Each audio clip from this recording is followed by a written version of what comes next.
Hello প্রিয় বন্ধুরা, আমি এখন আছি এটা বগুড়া শেরপুরে তিরাল বিশ্বা। এটা এখানে মেলা হচ্ছে খুবই জাঁকজমক এবং একটা ভালো মনোরম পরিবেশে। আমি দেখতে পাচ্ছি যে এখানে অনেক দোকান রয়েছে এবং দোকান এসেছে। কালকা থেকে মেলাটি লেগেছে এবং আমি দ্বিতীয় দিন আসছি। এমন একটা মানে মনোরম পরিবেশে, চারিদিকে সুন্দর। কিন্তু আমি একটু দেখানোর চেষ্টা করি, একটু ওইদিকে দেখাও। হ্যাঁ, আমি দেখাও ওইদিকে। হ্যাঁ দেখাও। হ্যাঁ, এখানে দেখিচ্ছেন যে ছোট্ট সোনামণিরা সুন্দরভাবে কিন্তু খেলাধুলা করছে।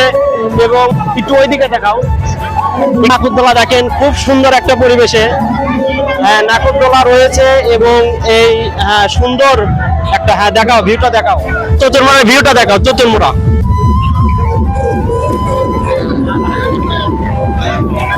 এখানে এসেছি এবং আসছি, তো কেমন লাগলো এবং ফুল ভিডিওটা আসবে, আমি আরো ভিডিও বানাবো এবং চারদিকে আমি কেটে কেটে ভিডিওটা করবো। কেমন লাগলো অবশ্যই কিন্তু আপনারা বলবেন। আর এই ভিডিওতে যে আসছি, অবশ্যই আপনারা মানে কেমন ফিলিংস বা কেমন আপনারা অনুভব করছেন সেই একবার আপনারা কথাটা বলবেন। তো টাটা, বাই বাই।